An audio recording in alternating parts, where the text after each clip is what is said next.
con todos los acentos. Político, ante todo, gracias por atender a comunicar con todos los acentos. Siempre tan amable.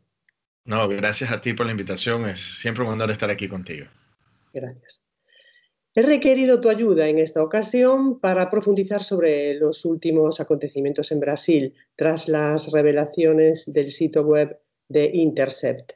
Pero antes de hablar de la actualidad, recuérdanos cómo empezó todo esto. Por ejemplo, ¿qué era o qué es la operación Lava Jato? ¿Lo dije bien? Claro, lo pronunciaste perfecto. Lava Jato es una operación que nació hace algunos años en Brasil con el objetivo de encontrar operaciones de lavado de dinero de empresas de doleros, o sea, de empresas de cambio que compraban empresas que lavaban carros. Por eso el término Lava Jato es lavar rápido en portugués. O sea, estas lavadoras de carros eran empresas fantasmas para lavar el dinero de la corrupción. A partir de ese proceso, la Lava Jato encuentra el camino de lavado de dinero de la corrupción de la empresa Petrobras, de la estatal brasilera de petróleos, que a través de doleros directivos de las empresas, de la gran estatal y también de empresas constructoras, utilizaban ese esquema para poder lavar el dinero de la corrupción, de coimas, de contratos, todo. Entonces la Lava Jato nace a partir de esa investigación, pero camina y acaba absorbiendo algunos otros procesos e investigaciones de manera ilegal, que es ahora lo que queda más que comprobado con los reportajes de Intercept, que se crea una gran arquitectura en torno de de crear la imposibilidad que el Partido de los Trabajadores pueda continuar ganando elecciones presidenciales aquí en Brasil. Recordemos que de las últimas 5 elecciones el PT ganó 4 y solo no ganó la quinta porque el presidente Lula está preso justamente por la Lava Jato. Y ese es el gran objetivo. O sea, era un esquema de investigación que estaba unida a la Policía Federal, el Ministerio Público Federal, que es la Fiscalía Brasilera, y también la magistratura, ¿no? El Tribunal Federal de Curitiba, que es la capital del estado de Paraná, que queda al sur de São Paulo, que es donde nace las investigaciones de la Lava Jato. Entonces, dentro de ese esquema de corrupción se crea una condición jurídico-comunicacional que impide la disputa electoral de manera equilibrada en Brasil, llegando al punto inclusive de impedir que uno de los candidatos, el que lideraba las encuestas, que es el ex presidente Lula, pudiera participar. El juez Sergio Moro, el principal juez del caso Lava Jato, impidió que el presidente Lula sea candidato a presidente, lo detuvo, está preso el presidente Lula, e inmediatamente después de la victoria de Bolsonaro, Bolsonaro lo nombra su ministro de Justicia. Ya se filtraron inclusive las conversaciones y el mismo presidente Bolsonaro asume que durante el juicio del presidente Lula él ya negociaba con Sergio Moro entregarle el Ministerio de Justicia. Ya, pero espera, vamos por partes, porque así queda todo más claro, porque si ya estamos llegando al final de todo, a la actualidad. Como bien explicabas, esta operación tuvo ramificaciones políticas que culminaron con la prisión de Lula da Silva, lo que impidió que se presentara a las elecciones, etcétera, etcétera. Ya entonces esto parecía muy sospechoso. Y después de estas revelaciones de Intercept, las sospechas de Lawfare se hacen más evidentes porque salpican de lleno al juez, que hoy es ministro, Sergio Moro, o Sergio Moro, como decís en Brasil. Sergio. Ahora ministro de Justicia de Bolsonaro. O sea, no guardan ni las formas. Háblanos de este juez de convocación de ministro. A mí me interesa saber qué transcurso tenía este personaje juez Moro. Bueno, Sergio Moro era un juez de primera instancia, o sea, el juez, el primer nivel de la magistratura brasilera, encargado de una región, que es la cuarta región de Curitiba, el que juzgaba crímenes o casos federales, ¿no? En el caso de la Lava Jato, que no fue coincidencial, nace y se queda en Curitiba. Sergio Moro desde hace antes del caso Lava Jato, ya tenía una relación muy estrecha con los Estados Unidos. E inclusive se sabe que Sergio Moro fue preparado por el Ministerio Público estadounidense, por la Secretaría de Justicia de los Estados Unidos, para poder coordinar esta acción de la Lava Jato, así también como los fiscales del TAN del Añol y los demás fiscales del caso Lava Jato. Entonces, Sergio Moro se transforma primero de juez, un juez absolutamente desconocido, a un superhéroe, ¿no? Los medios de comunicación brasileños lo posicionan como el gran líder del proceso de anticorrupción, en el caso ahí de Italia, ¿no? El caso de las manos limpias. Entonces, el caso Lava Jato se transforma como la gran cruzada en contra de la corrupción en Brasil, y Sergio Moro su gran vocero. Los medios de comunicación lo posicionan de esa manera y construyen alrededor de él una idealización de que este tipo estaba dispuesto a jugárselas todas por Brasil y que no tenía, inclusive debería estar con seguridad porque era amenazado de muerte y todo lo demás. Pero a lo largo del tiempo y a través de los reportajes de Intercept se concluyen algunas cosas. Primero, Sergio Moro, bueno, como salen de Intercept también, Sergio Moro negocia su salida de juez de primera instancia a superministro de Justicia y Seguridad Pública de Brasil en un preacuerdo con Bolsonaro, con el candidato Bolsonaro, que en caso, mira, mételo preso a Lula, si nosotros ganamos las elecciones, tú serás mi superministro y tendrás visto bueno para hacer lo que te dé la gana. Entonces Sergio Moro actuó de esa manera. Pero Sergio Moro tiene aspiraciones presidenciales, en realidad. Siempre con la cobertura mediática, Sergio Moro obviamente es uno de los personajes más conocidos en Brasil, que es una de las principales dificultades de los candidatos presidenciales, es ser muy conocido. Después de ser muy conocido, tienes que, obviamente, conseguir conectarte con la población para que la población decida votar por ti. Pero ahora Sergio Moro ya, gracias a la amplia cobertura mediática, por el caso Lava Jato, es conocido prácticamente 100% del país. Entonces, él tiene aspiraciones junto con los equipos del Ministerio Público Federal, los fiscales, de que el mismo Sergio Moro sea candidato presidencial. Y el paso, la antesala de ese proceso es justamente que se transforme en un ministro de Justicia para tener esa experiencia de gestión de lo público, de haber salido del Poder Judicial, haber entrado al Poder Ejecutivo y de cierta forma ganar un poco más de habilidad y que la gente vea el actuar del superministro de Justicia. Pero estos 7 meses del gobierno Bolsonaro han sido muy críticos en el sentido de que ha caído en las encuestas. Tiene un rechazo muy grande y el gobierno brasilero es visto como es como un circo esto de aquí. Todas las semanas hay crisis ridículas, entonces ridículas desde el punto de vista comunicacional, de barbaridades que dice el presidente, o cuando él declara algo, habla sobre la economía, salen 5 ministros después del presidente de la República diciendo que lo que él dijo no era verdad, no era así, estaba mal interpretado. Y en ese circo está uno de los payasos, que es Sergio Moro, que en este momento es gravemente golpeado por los reportajes hechos por Glenn Greenwald y su equipo en Intercept, que obviamente desenmascara y ponen en la palestra pública esa intencionalidad de parcializar la justicia, de afectar a la izquierda, de afectar al Partido de los Trabajadores, de detener al presidente Lula y proteger a la derecha, a Fernando Henrique Cardoso, proteger a Aécio Neves y los sectores conservadores, del cual él llamaba que eran como sus parceros, o sea, eran sus aliados políticos en la proyección de lo que es la Lava Jato. Ahora, bueno, como era previsible, están atacando a Glenn Greenwald, el periodista premio Pulitzer, creador de Intercept. Contra él y contra los periodistas que participaron en ese medio de comunicación han empezado una verdadera persecución. Había que esperárselo, ¿no?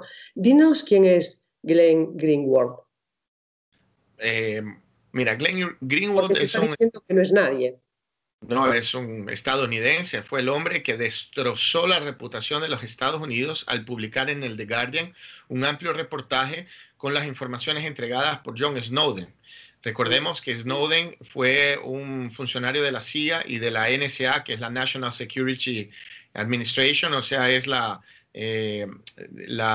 agencia de seguridad interna en los Estados Unidos. Era el hombre encargado de desarrollar los softwares de espionaje para espionar a las personas a través de Facebook, de celulares, a través de Skype, a través de todas estas herramientas digitales. Entonces, cuando él ve el uso de toda esta tecnología para espiar personas, él decide filtrar toda esa información. Él se encuentra con Glenn Greenwald, que ya era un reportero o periodista que trabajaba para el The Guardian, un freelance que vivía en Brasil, ya vivía a 15 años en Río de Janeiro, y le entrega toda esta información en Hong Kong. Glenn Greenwald se va hasta Hong Kong para recibir la información de John Snowden, y con eso él formula un gran reportaje que le da el premio Pulitzer, porque inclusive recordemos a Obama hablando en cadena nacional pidiendo disculpas a los ciudadanos y a muchos presidentes de la República. O sea, a través de Snowden y de Glenn Greenwald supimos que Obama espionaba el celular de Angela Merkel, de Dilma, de Sarkozy, o sea, de todos los grandes presidentes del mundo eran espionados, perdón, por algo que no es novedad, pero hacerlo tan público ya asusta un poco, pero todos sabíamos que obviamente las fuerzas de seguridad de los Estados Unidos y de inteligencia tienen controlado prácticamente a todos los gobiernos del planeta. Entonces, Glenn Greenwald Snowden vive refugiado en Rusia. Vive asilado en Rusia porque los Estados Unidos, así como a Julian Assange, le tienen pedido su extradición para poder probablemente enjuiciarlo y condenarlo a una pena capital, como fue el caso también de Chelsea Manning y de Julian Assange. Entonces, él está refugiado en Rusia, vive ahora, inclusive hace menos de un año, Glenn estuvo con Snowden en Rusia, en Moscú, y conversaron ampliamente sobre muchas cosas. Entonces, tienen una relación de amistad muy estrecha a raíz del trabajo realizado en el 2013. Entonces, pero es claro que es un gran periodista, que no es un bloguero como quieren hacer. No, Greenwald, estamos hablando de la nata del periodismo mundial. ¿Sabes cuál es el miedo que le tienen a Glenn? Que él es independiente. Él es un freelance. Él no trabaja, él no responde a la dirección del The Guardian o el de New York Times o de BBC o de CBS o de Fox News. Él responde a su trabajo. Y su trabajo. Exactamente. Su trabajo de periodista de investigación es que es comprado por los medios de comunicación. O sea, el The Guardian le pagó para poder publicar la investigación que Glenn Greenwald desarrolló a raíz de las denuncias de Snowden. Entonces, en el caso de Intercept, el Intercept es un gran portal de noticias que tiene base en los Estados Unidos y también en Brasil, que es financiado de dos formas. Primero por el crowdfunding, o sea, de las personas donan dinero, pagan como si fueran como suscriptores de Intercept. Y de otro lado también hay un gran inversionista que es el dueño del portal eBay de compras, que él invierte en muchos portales digitales, él sabe que es la nueva tendencia de la comunicación mundial, entre ellos de Intercept. Entonces, Glenn Greenwald trabaja a partir de eso de manera absolutamente independiente. Pero, no obstante, él dio una entrevista ayer para El País, muy, muy importante, él dice que los periodistas, y es algo que yo personalmente siempre he defendido, es más, ya lo hemos conversado en Milán, no existe imparcialidad. Los medios de comunicación no son imparciales, los jueces no son imparciales, los periodistas no son imparciales. Somos seres humanos que tenemos una percepción de nuestro entorno, de la realidad, que es construida a partir de nuestras vivencias. Y nosotros también tenemos nuestras opiniones, nuestros gustos. Por más que exista la ley o exista la metodología del trabajo periodístico que tienes que depurar, tienes que contrastar, tu opinión personal siempre se va a expresar en cualquier tipo de actividad humana. Entonces, lo importante para los periodistas, que es lo que Glenn Greenwald dice, es no hay que fingir la imparcialidad, hay que ser explícito, hay que explicitar de cómo nosotros pensamos, cómo nosotros actuamos, qué es lo que nosotros creemos, para que las personas que lean lo que hacemos tengan la capacidad de asimilar y no ser engañadas. Es el New Journalism que nace en los Estados Unidos, que tiene ese objetivo de ser imparcial, de escuchar las dos partes, de que el medio no. Entonces, eso no existe. En realidad, eso es una gran mentira que los medios de comunicación, las grandes empresas de comunicación, se escudan por detrás de ese concepto de la libertad de expresión para defender sus intereses, engañando a las personas. Porque lo que ocurre al final es que las personas no saben que El País, que New York Times, que BBC o El Tiempo de Colombia escriben y producen su información con el objetivo de hacer que las personas actúen y piensen conforme a lo que ellos quieren. Esa es la verdad. Yo he trabajado en uno de los más grandes medios de comunicación del planeta y yo lo vi desde adentro. A mí nadie me cuenta. Entonces, ese es el peligro de Glenn Greenwald. Y volviendo a tu pregunta inicial, él sí realmente ha sido amenazado, no solo a través de las redes sociales, pero también el mismo juez Sergio Moro, actual ministro de Justicia, dijo que iba a ordenar una investigación y a que le abran las cuentas a Glenn Greenwald para ver de dónde viene. O sea, eso es un acoso. Él no puede, para abrirle la cuenta a alguien tiene que un fiscal asumir un proceso, o abrir una investigación, pedir autorización a la justicia, a un juez. Entonces, no es que es una voluntad de un ministro, porque ni siquiera es el ministro, ni siquiera es el Poder Ejecutivo que maneja eso es absolutamente el Poder Judicial. Entonces, esto demuestra la locura de este delincuente Sergio Moro de decir públicamente que va a investigar un Pulitzer. O sea, no es un periodista de un pueblo, no desmereciendo cualquier pueblo, pero te digo el tamaño de la importancia de Glenn Greenwald, y obviamente la comunidad internacional se movilizó, inclusive en Brasil se creó una asociación de jueces de defensa de la libertad de prensa, libertad de expresión, para poder proteger de cierta forma a Glenn de estos ataques y permitir que él continúe haciendo su trabajo periodístico.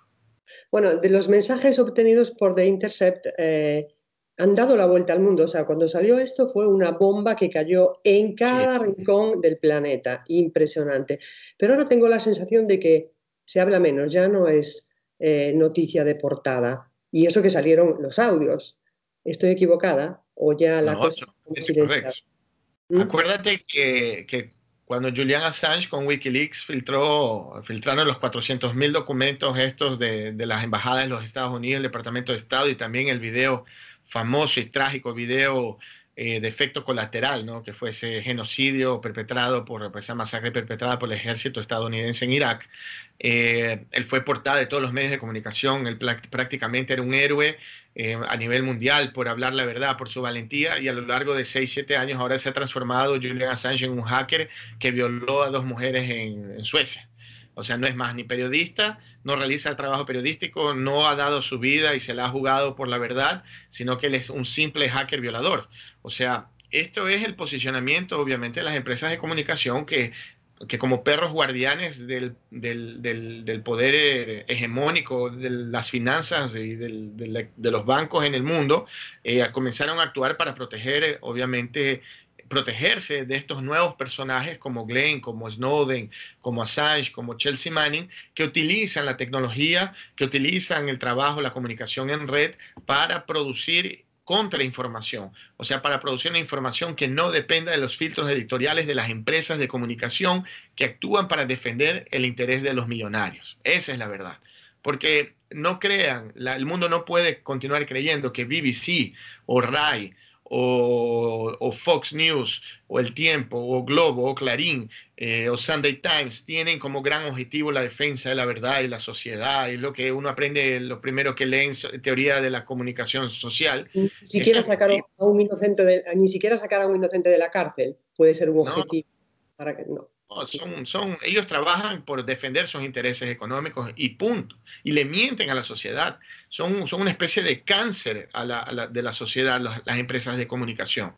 Porque ellas actúan de una manera absolutamente parcializada, engañada, no es transparente su actuar. Y la gente se confunde. Entonces, ahora ya con el efecto, porque ¿qué está por detrás de la Lavallato? Eso es lo que hay que entender. ¿Qué es lo que está por detrás de la Lavallato? ¿Qué es lo que logró la Lavallato? La Lavallato logró que la izquierda fuera prácticamente fulminada electoralmente en Brasil.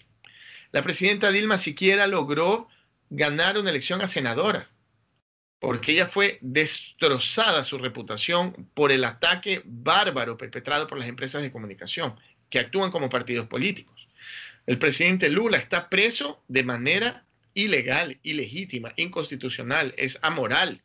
No hay ninguna prueba material y eso está escrito en el fallo del juez. Pese a que no existe una prueba, yo tengo certeza y una convicción de que Lula es corrupto. Y eso no existe en la legislación brasilera, no existe en el código procesual, en la justicia que desciende del derecho romano. No puedes, tienes que tener una prueba material del caso. No existe en el caso de Lula eso. Entonces, los medios de comunicación han utilizado la Lavallato para impedir que la izquierda continuar un proyecto importantísimo en Brasil. ¿Por qué? Porque Brasil, es la sexta, ya ha llegado a ser la sexta economía del planeta. Es un país que es el único país que no está en el norte del planeta Tierra que tiene su propia tecnología de desarrollo de energía nuclear. Inclusive creamos la tecnología de enriquecimiento de uranio. Somos el único país en el mundo que tiene su tecnología propia, que no tuvo que importar de Estados Unidos o de Europa. Nosotros estamos desarrollando submarinos nucleares. Somos el quinto vendedor de armas del mundo. O sea, Brasil tuvo la Odebrecht, fue la más grande constructora del planeta, la competencia de Halliburton, que era la empresa el CEO era Dick Cheney, vicepresidente de Bush hijo, que fue el gran invasor de Irak y de Afganistán, que destruyó todo. Entonces, Brasil, Embraer, ahora Petrobras acaba de descubrir, ya hace algunos años, el famoso presal, ¿no? ¿Qué es el presal? Es una capa de petróleo que existe a alta profundidad en toda la costa brasilera, que muy probablemente llegue a ser la más grande reserva de petróleo del planeta, superando inclusive Venezuela, superando inclusive Arabia Saudita, inclusive superando hasta Rusia. Entonces, esto todo está en Brasil, en manos de la izquierda, que tiene como disposición, en un país muy avanzado tecnológicamente, industrializado, utilizar todos los royalties, porque era la disposición del presidente Lula y la presidenta Dilma, utilizar todos los royalties para el desarrollo científico, tecnológico y educacional del país. El presidente Lula había dejado esa tarea y la presidenta Dilma lo cumplió. Consiguió aprobar una ley que todo el royalty del petróleo brasileño sea invertido para el desarrollo tecnológico del país. Estamos hablando de más de $1 trillón. Imagínate $1 trillón disponibles para que un país subdesarrollado como Brasil tenga capacidad de desarrollarse tecnológicamente. ¿Puedes imaginar el nivel de competencia a Inglaterra, a Alemania, a Estados Unidos, a Francia, a Italia? O sea, Brasil se transformaría así en un gran problema, siendo un país de izquierda absolutamente integrado con Venezuela, con Cuba, con Nicaragua, con el presidente Rafael Correa, con Evo Morales, con Cristina, o sea, continuando a ser esa locomotora del progresismo internacional mundial. Entonces, eso es una grave amenaza, así como Venezuela es una amenaza a los Estados Unidos y es una amenaza a todo el mundo, así como lo es Cuba, a todo el mundo conservador, ¿no? A estos poderes hegemónicos. Entonces, la Lava Jato viene con el intuito de cortar, de impedir con una falsa sensación de democracia, porque es la justicia imparcial y los medios imparciales que están denunciando una supuesta corrupción y que al final afecta solo a uno de los lados. Esa es la función de la Lava Jato. Y los medios de comunicación del mundo van a trabajar para impedir que Sergio Moro realmente se posicione como lo que es, un corrupto, un delincuente que ha causado miles de millones de dólares en prejuicio para la economía brasilera, para impedir que el presidente Lula pueda ganar una elección, para destrozar una empresa importantísima para la economía de Brasil, que era la Odebrecht, para afectar también a la Petrobras, porque ahora el objetivo, con la disculpa de que es una empresa muy corrupta la Petrobras, Bolsonaro camina para privatizar Petrobras, así como lo hizo con Embraer. O sea, la tercera fabricante de aviones del mundo es una estatal brasilera. Y Bolsonaro vendió Embraer a Boeing por un precio inferior a lo que costó la compra del Hotel Copacabana en Río de Janeiro. Increíble. Solo una de las aeronaves de Embraer generaría una utilidad a la empresa de $30.000 millones. Bolsonaro vendió la empresa por $1.000 millones. $1.000 millones. Entonces, ¿qué está por detrás de todo eso? La Lava Jato, Sergio Moro, es eso. Amaury, tú eres brasileño. ¿Cómo ha recibido el ciudadano de a pie estas revelaciones? ¿Alguien sigue creyendo que Moro es ese héroe anticorrupción? ¿Cómo lo vive la gente, tu vecino de al lado? Qué buena pregunta la tuya. Yo creo que el problema es más profundo. La gente sabe que Sergio Moro mintió, sabe que Sergio Moro actuó fuera de la ley, no obstante apoyan esa decisión. En la era de la posverdad, yo he dicho eso en las últimas entrevistas que he dado, en la era de la posverdad no importa la objetividad de la información, no importan los hechos concretos reales. Lo que importa es que las sensaciones, las emociones que yo sienta sean atendidas. Yo tengo una sensación que vivo en un país corrupto, quebrado, pobre, miserable. Y entonces viene un hombre dispuesto a enfrentarse al sistema político y esa justicia corrupta que nosotros tenemos. Porque el sistema es corrupto y la justicia es corrupta en Brasil. Entonces el hombre que está dispuesto a jugársela para romper esos esquemas, para meter gente presa. Por primera vez en Brasil nosotros tenemos un presidente de la República preso. Entonces mi satisfacción, la sensación de que se hizo justicia, no importa cómo, está atendida. Entonces, no importa si él mintió, no importa si Sergio Moro se equivocó, no importa si él actuó medio fuera de la ley, él tuvo que hacer eso. Ese es el problema. Es eso lo que está pasando en Brasil. A la gente, claro, pues imagínate, son 10 años básicamente de un ataque feroz, tremendo en contra del Partido de los Trabajadores. También hay que asumir las responsabilidades. No es solo el problema del manejo comunicacional de la prensa contra el PT, pero también de los errores profundos políticos del Partido de los Trabajadores, un manejo comunicacional desastroso también.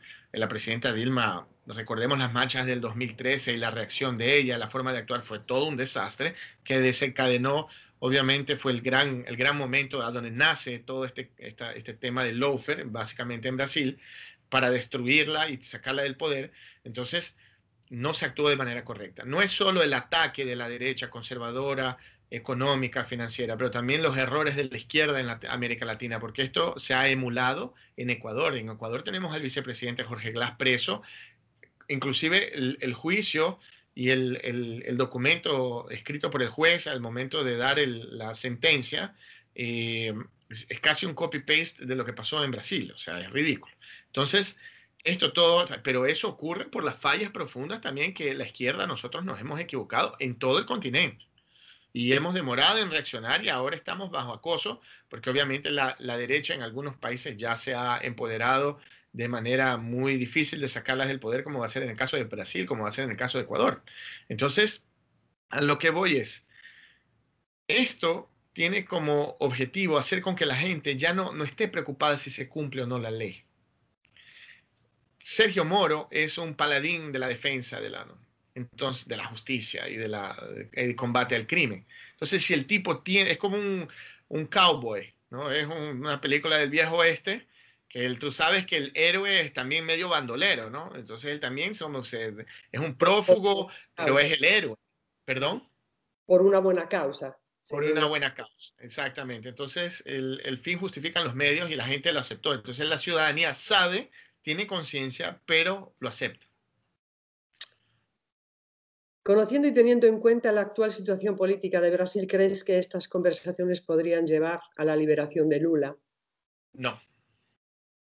No hay la menor posibilidad que el presidente Lula sea suelto en este momento, infelizmente. Y esto, lo del Intercept, lo máximo que puede generar es un juicio político a Sergio Moro, puede ser, pero si sale algo más contundente. ¿Qué ha pasado también? El volumen de información es muy grande. Obviamente hubo un boom, ¿no?, de la noticia. O sea, existen los chats que comprueban que Sergio Moro es un sinvergüenza, delincuente que atropelló la justicia, que actuó de manera parcializada y ha condenado a 12 años de cárcel a un hombre inocente. Pero a su vez, ya las otras, ya ha salido como 8 o 9 filtraciones, que son reportajes, entonces va poco a poco, la gente como que se va normalizando, ¿no? Se va acostumbrando, o sea, que todas las semanas salga una noticia nueva, es prácticamente más de lo mismo, ¿ya? A no ser que salga un audio o un video hablando Sergio Moro, algo muy contundente, él siquiera va a dimitir como ministro. Si esto no pasa, en Brasil no va a caer Sergio Moro, el gobierno Bolsonaro va a continuar sin ningún problema y presidente Lula no va a salir de la cárcel. No obstante, por más que caiga Sergio Moro y que esto genere una crisis en la presidencia de la República, que liberen al presidente Lula, yo creo que es muy difícil que esto ocurra, porque el presidente Lula... Sabiendo que juez y fiscales eran aliados en la causa contra Lula. Ni siquiera esto puede invalidar esa causa o que se vuelva a hacer, no sé, Ni nada. siquiera esto. Acuérdate, ¿quién va a invalidar o no la causa? Es el STF, ¿no? El Supremo Tribunal Federal, que también está en también está en los reportajes de Intercept de Sergio Moro, del fiscal Dalantán de Lañol, hablando con las máximas autoridades del máximo tribunal de Brasil, acordando qué van a hacer, qué van a dejar de hacer. O sea, el esquema, para que Lula salga se necesita una sentencia del STF. O sea, ese tribunal es corrupto como Sergio Moro, y ahora en los reportajes del The Intercept demuestra que tienen una acción coordinada para impedir que el presidente Lula, por ejemplo, ganara elecciones, participara de la elección. Entonces, obviamente, si ese es el mismo tribunal que tiene que mandar liberar al presidente Lula, esto no va a pasar. No va a pasar. Callejón sin salida prácticamente.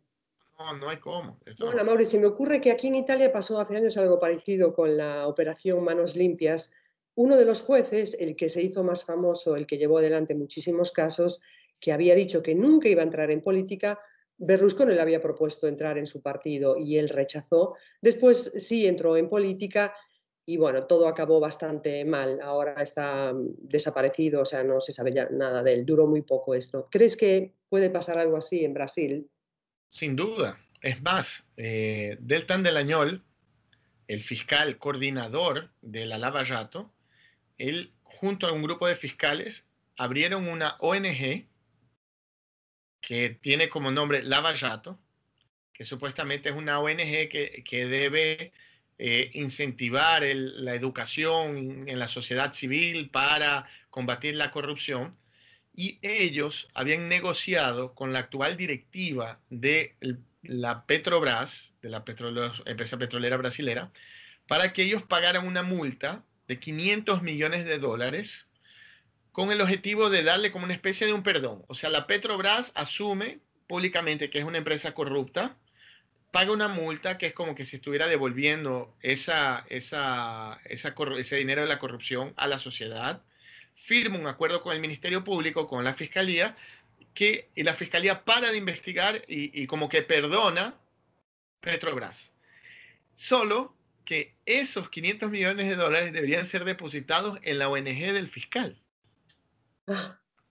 O sea, entonces una empresa brasilera estatal, que su dinero no es de ella, no es de un dueño, no es de un grupo de dueños, es del pueblo brasilero, pagaría 500 millones de dólares al fiscal brasilero para que él utilice ese dinero en la ONG suya, privada, con el objetivo de promocionar el combate a la corrupción en Brasil. Mentira. Todo esto va de la mano con el proceso de formación, creación de un partido y de un fondo económico financiero que permitiera que Deltan Delañol gane dinero, y también Sergio Moro sea candidato a presidente de la República. Hubo un rechazo inclusive de la comunidad de fiscales de Brasil y también de la magistratura brasilera a este tipo de acción. Primero porque es ilegal, no puede hacer eso. Y tuvo que dar un paso atrás Deltan Delañol, y también Sergio Moro se deslindó un poco de eso cuando hubo esa crisis. ¿Qué ocurrió ayer? Se filtra uno de los chats filtrados por parte de Intercept.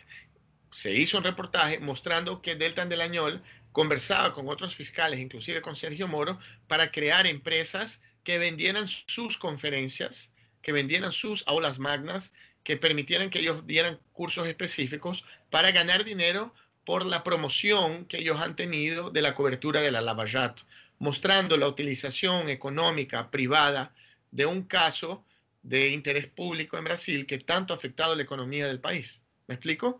Entonces, Sí, sí. hay beneficio, hay un rédito económico también. Eso genera mucho dinero. Bueno, imagínate que cada conferencia de ellos de una hora la vendían a $10.000. Ah. Son como 8.000 euros. Por una hora, que hagan 5 de esas a la semana, estamos hablando de 40.000 euros. Que hagan de eso por 4, estamos hablando de 160.000 euros mensuales. Por 12 meses. ¿Cuánto estamos hablando? De millones de euros anuales para una persona, de una conferencia. Entonces, Y son fiscales pero para ganar dinero en eso ellos tienen que también hacer público información que es confidencial. Ellos no pueden estar comentando, la ley no les permite comentar los casos de investigación. Entonces es bárbaro, es ver un sistema de comercialización del caso Lavallato para enriquecimiento personal de los fiscales y del juez Sergio Moro. Amaury, para terminar, haznos un breve balance del gobierno Bolsonaro tras 6 meses de presidencia. Mira, voy a hacer... Es difícil. La economía de Brasil no va tan mal como se imaginaba. No va tan bien, pero no va mal. Y más que la economía, los datos duros, hay una sensación, hay una esperanza, hay una expectativa positiva en relación al gobierno de Bolsonaro. Entonces, esto le da más oxígeno. De inversores extranjeros, de la misma. Por segunda vez consecutiva, en 7 meses, la bolsa de valores rompe el crecimiento y sus altos índices históricos en el gobierno de Bolsonaro. Y eso para la economía, para el mercado financiero, es la mejor referencia. Bolsonaro acaba de aprobar en primera instancia la reforma de la previdencia, que es la reforma del seguro social brasilero. Él va a destrozar el futuro y la seguridad social ya la destrozó de Brasil. Pero eso era muy importante para el mercado financiero, era muy importante para los poderes económicos empresariales brasileños.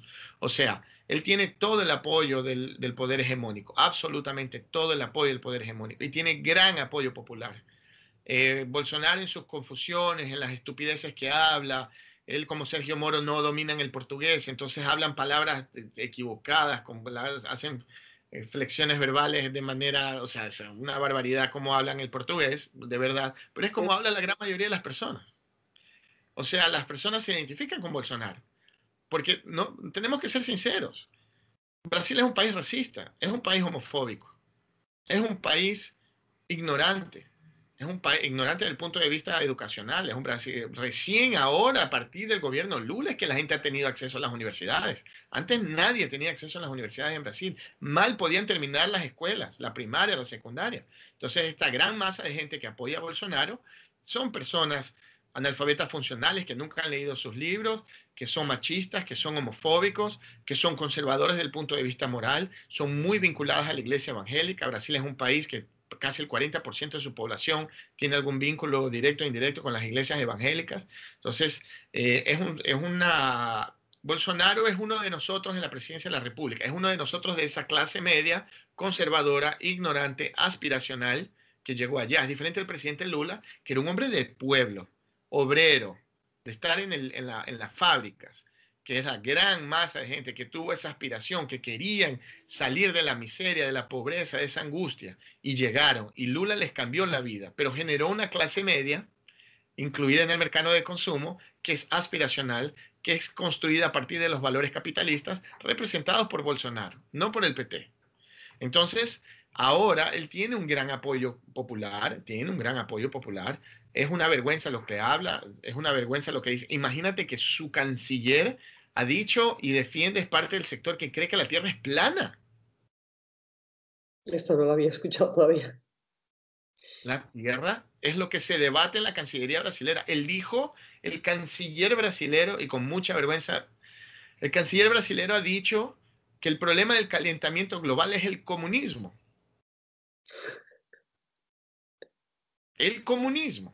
O sea, este nivel de locos y ignorantes son los que están al frente de, en este momento, la octava economía del planeta. Pero o sea, todo está en marcha.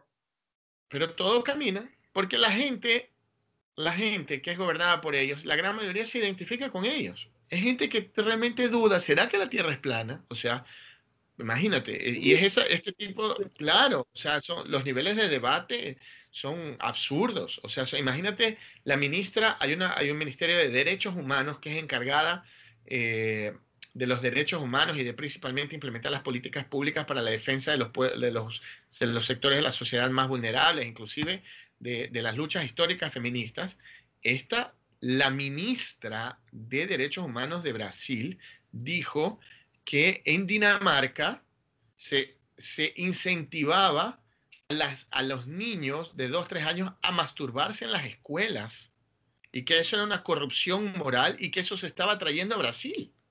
Ella es una evangélica fervorosa. Yeah. O sea, una ministra de Estado salió el gobierno danés a pedir explicaciones. Porque además miente, o sea, mentira. Y es mentira. Ella mintió, ella dijo que ella era doctora y su currículum, doctora en jurisprudencia. Cuando sale, esto es lo que te estoy diciendo, está en las noticias, en las portadas de todos los periódicos de Brasil. Ella salió y se descubre que ella ni siquiera es egresada de la universidad. Ella dijo, no, yo soy doctora formada por Dios. Ya, eso pasa mucho, últimamente. Pero a lo que te voy a decir, mira el nivel de lo que... Entonces, esta gente es la que comanda. Entonces, es muy difícil. Hay una alucinación en Brasil muy rara que se mezcla con que la situación económica, hay una expectativa de mejora, de que las cosas no están tan mal, pero al mismo tiempo, al otro lado, hay una alucinación generalizada y también un odio hacia la izquierda muy implementado en la sociedad, muy arraigado, que no permite en este momento ver las cosas con claridad.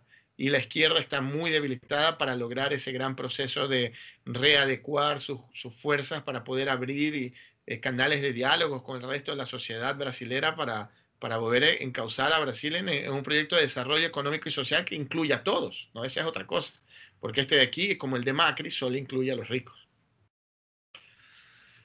Amaury Chamorro, muchísimas gracias, muito obrigada. De nada, a você. Un abrazo. Otro, cuídate, gracias. Comunicar con todos los acentos.